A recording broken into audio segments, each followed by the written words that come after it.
Hello guys, welcome back to my channel, and in this video we're going to go over the information on the October 29 update maintenance, and we're also going to have a look at the kit reveal for Lopobia Rashut. We're going to start first with the update maintenance. There is not much going on for it, so it's going to be fairly quick, and then we're going to look at the kit reveal in a second. So we have the usual maintenance reward, we have the new unit, which is going to be Lopobia Rashut for the SSR Plus, and Hajin Sung for the XSR Plus. For new content, we only have the additional 5 floors we have every single update. And for new events, we have the rerun of the Murder on the Express Train event. We have the Spine Chilling Festival. I'm not sure we had that last year, but it should be the usual festival with some minor milestone rewards and some missions. Fine. We have the Pumpkin Table. Not sure what that's going to be, but I don't have high expectations, to be honest. I think the rewards are going to be fairly minor. We'll see. Then we have the spine-chilling non-stop revolution draw. We had something like that a few months ago, if I remember correctly, and we didn't really get a lot of revolution mats out of it. But, I mean, some revolution mats are better than nothing, so it's okay-ish. Then we have, as usual, the new teammate trial mission, the Tap Tap Plus, the Data Tower, the boost mission for the new unit, the non-limits adventure clear mission, so you just have to push normal adventure or hard mode, and after clearing a certain number of them, you're going to get some milestone rewards, nothing fancy. We have Yellowies Bingo Time. Okay, I mean, it's always fine to have the bingo, but it's nothing much. We have Champions Fight League Season 6, we have Tower of Alliances Season 19, the Weekend Boss, the Event Boss, and also the Tower Race Season 15. Fine, like the usual events that go over and over, so it's okay, nothing much there. We have new costumes. We only have the Yugo costume that we already saw, and the costume that you get when you max out the XSR Plus unit. I think they could have pushed for some more, especially since it's Halloween, but okay, I mean, it's fine. They would be paid anyway, so we don't really care how many costumes they release. Then we have for the summon banner, we have obviously the SSR Plus banner for Lopobia Rashut, the one for Jinsung, and we have the secret recruitment pool of units. Here, the priority from my point of view is for sure Sharon. She's your number one priority. You want to summon for her, period. If she's already maxed, I would say the second most important unit would be Yasracha, and that's okay. After him, I would say Yama is the next best option, even though it's not insane. Is usable. I feel like if you already have Sharon and Yasracha, you can skip the other 3. But if you really want to go for an additional one, then that would be Yama from my point of view. After Yama, probably Viol, but you don't need him. And lastly, Data Gustang, worst support in the game, unfortunately. I mean, it's so old, the kit was bad to begin with, really, whatever, terrible unit, don't even summon on him. Then we have new bundles and some miscellaneous, nothing much, and that's it for the update maintenance notes. So, okay, I would say we can move on to the kit reveal now. As usual, we're going to watch the video first, and then we're going to read the skill descriptions. We don't have exclusive equipment, we don't have revolution, we don't even have the percentages. So everything we're going to say is extremely subject to change, and we can only kind of see the direction they're going for with the unit, but nothing much. So everything I'm going to say will likely change once the unit is released. So let's get started with the video. The model is obviously great. Also the splash art, amazing, fine. She's Green Mage Spear Bearer, we already knew that. The first skill is a multi-hit attack that is AoE. The second one is again a multi-hit attack that is AoE and groups, similar to Iran's special move. And the special move is an AoE multi-hit attack again. So lots of AoE, lots of multi-hits. And that was the animation, fine. So from here, we cannot really tell much. And I will say, seems a bit basic. I'm happy about the grouping, but it's not an active skill, so it really depends. But There is potential to it, especially if it can group like Iran. I think it's going to be more similar to Augustus in terms of range that she's going to like grab the units from or whatever. But yeah, let's now read the actual kit. As usual, we're going to start from the passive. So the passive is going to make it so at the start of the battle, she gains an increase in lifesteal. I don't like it.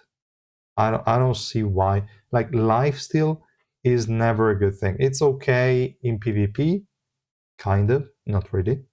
And in adventure is complete garbage unless you run a unit with resistances, which you shouldn't if your deficit is higher than like 300 or so. Lifesteal is completely worthless. So this is just wasted from my point of view and is going to be annoying to deal with as an enemy. And then every time she lifesteals, she gains an attack increase. Again, don't really like it because this one can be removed from what we can see. And this means she's an attack scaler, which is not the worst, but could have been a bit better. I would have liked a max HP damage dealing unit. I would have asked probably for too much, and so it's okay. This just tells us this is an attack scaling unit. Also, when the battle starts, she's going to basically chain an enemy that has the lowest defense, and every second they will take damage. When that chained enemy dies, she's going to recover HP, irrelevant, and energy, okay, and is going to apply the chain to a new target. And the skills that target the enemy with the chain, no, okay, is not if, is like all the skills will target the enemy with the chain. So she has the lowest defense targeting on all skills. And if there is no such enemy, the target is the nearest enemy. Okay, I don't see how there could be no chained enemy because the chain starts at the start of a battle. Every time that enemy dies, then the chain is going to be applied to someone else. Maybe it could be like this condition should be if you're using like Garam or a unit that can remove an enemy from the fight temporarily. Then, if that enemy is also the one that has the chain, she's going to apply the skill to the nearest enemy. Probably they did it for that reason. Because otherwise, I don't see a scenario where the enemy with the chain is not in the fight. But okay, then we have the first active skill, the one that groups enemies up. So she's going to create a whirlpool at the location of an enemy that has the blood chain, dealing damage a number of times, and pulling enemy into the center. So this is just going to be like Augustus I expect. But there is no defense decrease effect. There is no nothing. It's just damage and it's just a bit of grouping. I feel like this is a lot worse than Augustus. Augustus has a defense decrease on it. Now, they could add it with the Execution, they could add it with the Revolution. For now, I'm just a bit disappointed. The area is for sure not like Iran special move, and I don't know, it is kind of weak. It also doesn't have a duration, so I wonder if you can actually keep reliably enemies grouped up. Probably not. But yeah, let's look at the other active skill. So she's going to cover herself in Shinsu to create a barrier that blocks enemy skills a number of times. That is okay. So it's not going to block basic attacks, but skills is decent enough considering she is ranged. Hopefully. I hope she's ranged. And then she's going to teleport to an enemy with the chain, dealing damage a number of times to enemies in range and stealing energy with each attack. So that is decent. If this is a good number of attacks and this is also a good number that you can reliably steal energy from enemies, it would be cool. I don't think that's gonna be the case, but it's decent. At least it's AoE energy reduction. It never hurts. It's fairly good. Then she is immune to status effects while using the skill. Fine. I would have preferred invincibility since she's teleporting in the middle of the enemy team. I hate this type of mechanic if there is no survivability attached to it, so they will likely add the invincibility somewhere. Otherwise, it's garbage. But it will add invincibility, I'm pretty sure. Then we have the special move. She's going to fly for a duration, and she cannot be targeted, and she's immune to such effects while flying. We don't know how long this is going to be, hopefully long enough. And when her flight begins, she is going to launch a certain number of red chains of shockwaves at the enemy with the bloodchain, and also enemies in range, as we saw. Everything she has is AoE. She's then going to deal a percentage of her attack as damage every second to the target and enemies nearby until her flight ends. So either we can be in flight mode for the whole fight if you can chain special moves reliably. That would be cool, because even though untargetability is not enough in terms of guaranteeing your survival, is still decent. I mean, like untargeted AoE attacks will still hit you, will still kill you. So like Dawon, Gustang, whatever. Like I said, Gustang for also PvP, but also SSR plus Gustang with the passive will kill you. Garam will kill you. A lot of units have random AoE attacks that can hit you. So even though you cannot be targeted, you can still die, but it's acceptable enough, I think. So it would be decent as a survivability tool if you can have it up all the time. It's like I'll build a survivability. So yeah, that's exactly the same. And then she's going to, like, when she has enough energy while in flight, I don't know what this amount is going to be, but we'll see. She's going to recover HP, useless, and increase her special move pierce by percentage.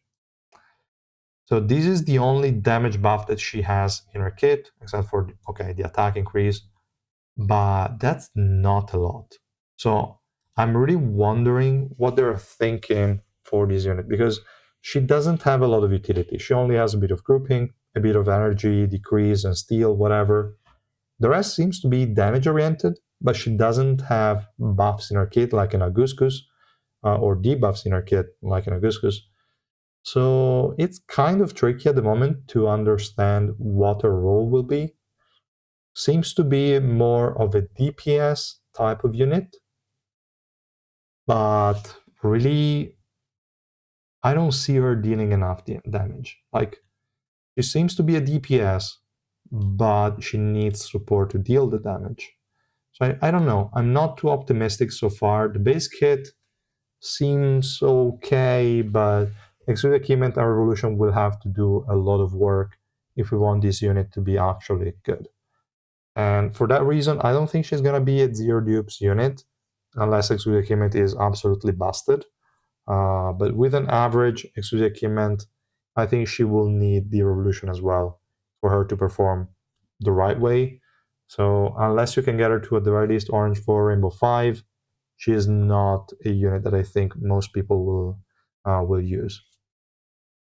We'll see. Maybe I'm wrong, but I don't know. I really hope they add more survivability to her kit. This is just not enough, and they also need to buffer damage somehow.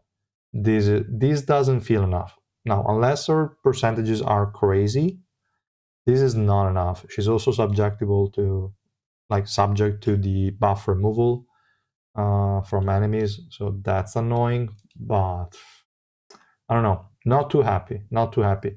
She seems more annoying as an enemy, to be honest. As an ally, kind of garbage. That's my first impression from reading this kit reveal stuff. But okay, let me know in the comments how you feel about this new unit, and I will see you guys in the next one. Bye!